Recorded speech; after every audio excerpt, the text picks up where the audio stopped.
Okay, so I'm going to talk to you for about 20 minutes about scaling and journeys. I may or may not have structured my entire presentation around this extremely clever pun that I thought up in 5 minutes when I was asked for a title. I apologize in advance for the hastily prepared nature of my presentation. So the first thing I'm going to do is I'm going to recap what James has already taught you about, which is what Toyota Connected is and how we fit in with the whole of Toyota. Toyota is the largest car manufacturer in the world. Toyota is an enormous company, and Toyota is not one company. It's about 40 or 50 different companies, all of which carry parts of the Toyota brand. We are Connected Europe, which means we handle connected data in the European region. And Toyota generally is structured on a functional and regional sort of basis. So we collect connected data in Europe, but there's a Toyota Connected Japan that collects connected data in Japan, and a Toyota Connected North America that does the same in North America. We provide our connected data to other European entities, mainly also within the Toyota group, but also third parties as well. So our primary customers are other parts of Toyota, which is maybe a little bit unusual for a lot of businesses that are out there. Yes, that's right. What are the things that Toyota Connected are really good at? Data, mobility products, and I think we saw some of those in the last presentation, and also design. The design team have not been consulted in this exercise at all, as you will see over the course of the next 12 slides. VP of Engineering, I'm responsible for things like software engineering, cloud engineering, IT service management, IT. Unfortunately, I'm terrible at that. Not design at all. Right, so we're going to talk about scaling journey. This is from a real slide presentation I did about a year into my time at TCEU. So I joined the company about 4 years ago. And I wanted to, the general thrust of this presentation is about what we do in the context of scaling data through systems and what goes wrong, and actually what we do from a people perspective as well as from a technology perspective. So this is what we're doing. We're talking about the journey that we've been on scaling as a business, and obviously because we're a business of managing journeys, I'm not going to belabor this pun, you guys have got it already, right? So anyway, this is where we were 4 years ago. It's growing linearly in terms of journeys. You'll notice that the diagram is very wobbly, and it says, it does say approximate at the top because I kind of guessed my way through this. This one is the same thing 3 years later from James's data lake, so it's much more accurate. The axes that you can't see because it's tiny is we handle now 200 million trips a month from our connected cars. About 3 million connected cars on the road. So, that's quite a lot of data. James was just telling me, what, 1.8 trillion trips a year. Yeah, there we go. So a trip record will be from turning on the car, driving around, all the GPS points, different things like how much fuel's remaining, whether the windows are up or down, this sort of data, all the way through to switching the car off again. That, as a JSON file, I think, initially. So times 1.8 trillion in different places. So that's the sort of scale of data that we have. But if we had 1.8 trillion and we kept on ticking along at 1.8 trillion, that would be fun. But we're not. We're growing at 200 million trip records a month every month. So this gets very exciting from a scaling point of view. Because the systems that worked last week don't work next week because you found yet another bottleneck in your systems. But again, if my presentation was just about the technical side, then it would look like this, which I'm sure if you've seen any Amazon presentations before, any cloud service provider presentations before, you'll see these sorts of things, right? We had a mess. The cloud wizards came. And now everything's pretty. That's a picture of nanotubes because I just wanted something that was, like not spaghetti, And I appreciate now quite how many of my team are in the audience. So, what I want to talk about is this picture, where we did 4 years of really hard work and it's still spaghetti at the end. And I'm really genuinely, the team works really, really hard and it's still really, really difficult. Because, not because of the team, but because of the challenges you really have, which are never explained in this kind of presentation. And that's really what I want to talk about. Right? There's, again, coming back to the topic, this is a topic about how we've been on a scaling journey, and the technical challenge I've just explained is a really tough one, but the solutions and what goes into that are only a little bit technical. Actually, most of it is a people problem. So here I've included the obligatory architectural diagram. Paul, my enterprise architect, is in the audience somewhere, is going to complain at me because I haven't used the C4 model, which we'll talk about later. So when we talk about connected systems and when you draw a picture of how your connected system architecture might go together, you know, your cloud wizard will draw these things. They'll say, okay, you've got some vehicles, 3 million-ish vehicles we've got out in the network. They send data to some sort of gateway on the cloud. It crunches it through a pipeline, which will be Kinesis or Kafka and Flink. We use Kafka and Flink. And then throw that out into some hot data store, which services an API or a set of APIs where you want to do hundreds of requests a second. I think we do like 300 requests a second, peak of peak, something like that. And then some colder store with a lot more data in it. So this data lake that we're talking about with the 1.8 trillion trip records in, that's, you know, S3 with elastic map reduce, that sort of thing over the top. So, you know, that's your sort of standard architecture diagram. And these sorts of things, however you architect them, it's going to scale with the volumes that we talked about and scale almost limitlessly because your cloud service provider will do that for you. However, this would be a short presentation and like one of the Cloud Wizard Magic presentations if this was just what we were talking about. So I'm not going to talk about that. This lists, I'm sure you've already read ahead of me, some of the problems that we really have with this picture. Because in Europe especially, Europe is special from a market perspective and from a regulatory perspective. So we have loads of different vehicles and vehicle types in Europe. The DCM, oh, you can see them because we're in the office. Over there, it says Gemba on the wall, and next to it is a bunch of black boxes and things. Those are different DCMs, data collection module. Please don't shoot me if I got that wrong. They're the black box that sits inside the car, connected to the CAN bus that connects all the different things that actually generate the signals, ECUs. So it collects all of that and then sends it over the mobile network. So it's like a mobile phone connected to the CAN bus. So you can see that on the wall there's like 4 or 5 of them. There's maybe 15 different types in Europe, depending on the make and model of the car. And then the head unit, so the LCD panel that sits next to the steering wheel, depending on the version of that, there are different permutations of the behavior of the vehicle as well. So this step, really complicated. And then obviously it spits out data that's device dependent. So this step, the pipeline step, is probably 15 of those. Oh no, none of our data engineers responsible for that. I don't think they were here, so I can say what I like about it. That's great. And then we have another challenge. So I explained that Toyota Connected Europe does connected data in Europe. And the design of the vehicles sometimes comes from Japan, sometimes comes from Europe, sometimes comes from somewhere else. And so sometimes bits of this architecture come pre-made by another entity in Europe, and our role then becomes more a sort of systems integrator role rather than a build it from scratch like this kind of role. So you can imagine architecturally, that's actually a real headache, because suddenly I can't have a really slick, you know, one S3, all the data, slap EMR over the top of it, batch processing of zillions of data records, fantastic. I can't do that anymore because half of the data is spewed out in some other format, in some other S3 bucket. The schema's been laid out by someone else. The pipeline has been implemented using a technology or cloud team who are here, can't support, etc. So the big headaches here.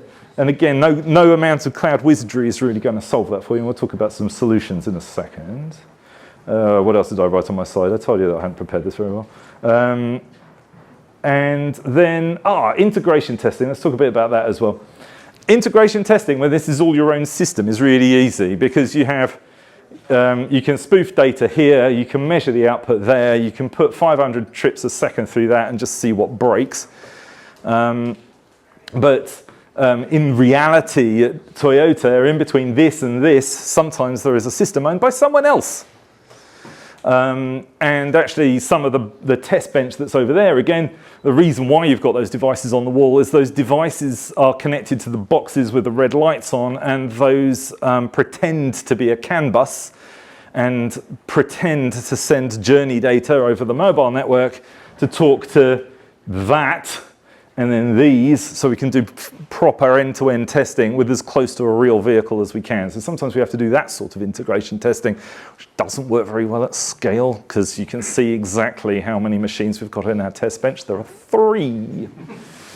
And then, finally, 2 more things. Everybody's read ahead already, so I don't need to tell you about that. Right, so the everybody must have been subjected to GDPR stuff. We've got a London-based get-together about data, so everybody has experienced that. Don't need me to tell you about it.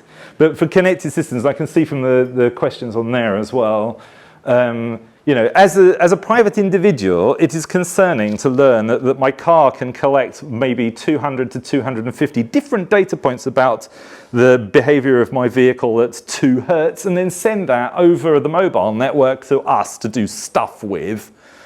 And so inevitably, GDPR, consent management, e-privacy is all about, don't do that with my data. Don't tell the internet where I've just driven my car, all these kinds of things.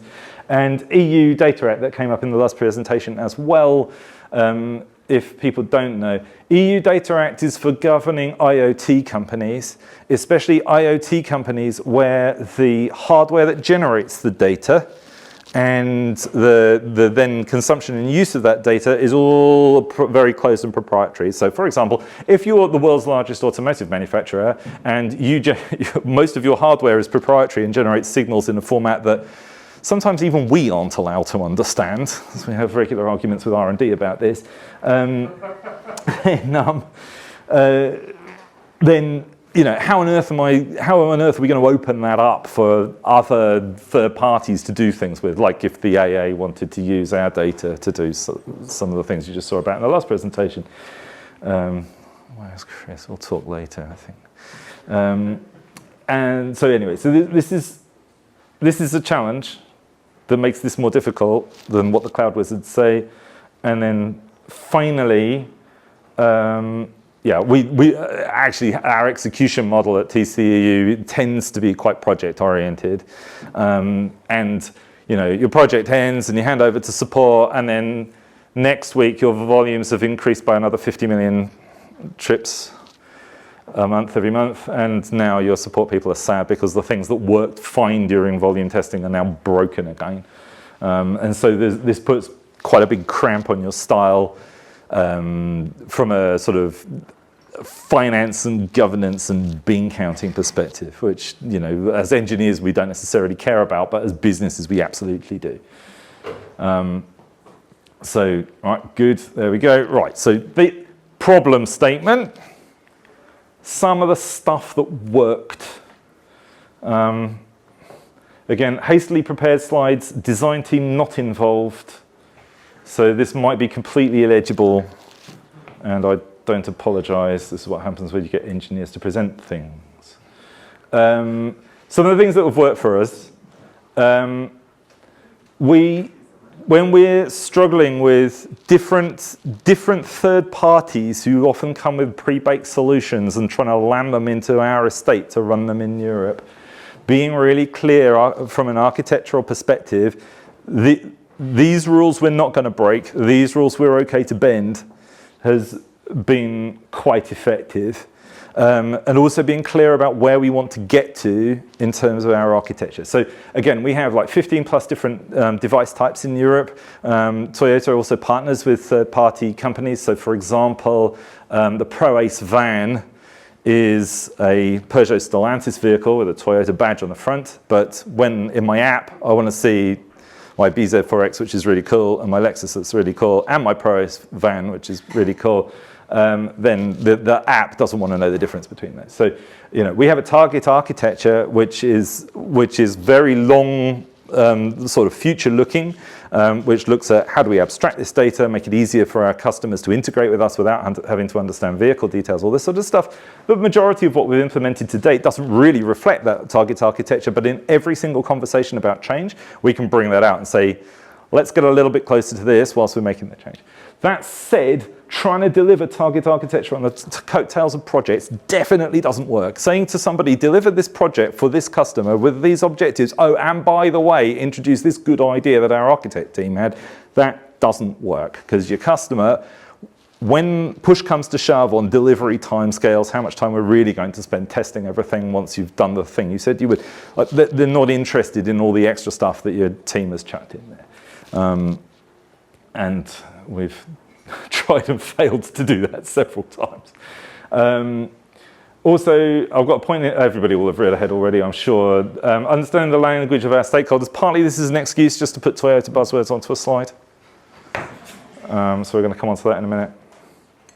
And then you get to go and match all the kanji around the office because half of the buzzwords on the slide are also the names of our meeting rooms. So we'll have fun with that. Like I said, we can do end-to-end testing with the black boxes stuck to the wall in this room. So actually, we quite often use very good monitoring as a substitute for non-functional testing, which is like really bad when you think about it from an engineering perspective. But again, we're talking about, what did I say, 300 trips per second peak of peak? I'm looking at James in case he knows better than I do, but it's that sort of order of magnitude, isn't it? And so testing that seriously, especially across multiple partners. So even their simplest use case of the most popular vehicle going into the B2C mobile app, that spans 2 organizational boundaries because it comes from Japan to us, and then it goes from us to Toyota Motors Europe, who are based in Brussels. So doing integration testing across organizational boundaries is brutal. And then finally,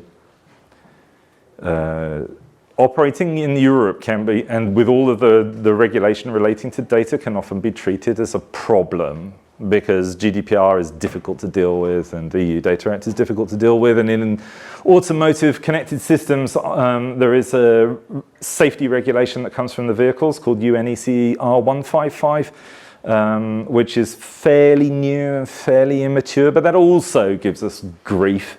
But there's this thing called the Brussels effect, which effectively says, because Europe drives the agenda quite often in terms of privacy and data legislation, if you can show that you are keeping a clean sheet with that, then suddenly what you've done and what you've thought is useful in other regions that are catching up to the EU legislation. So, California is always, neck and neck, or maybe a step behind or a step in front.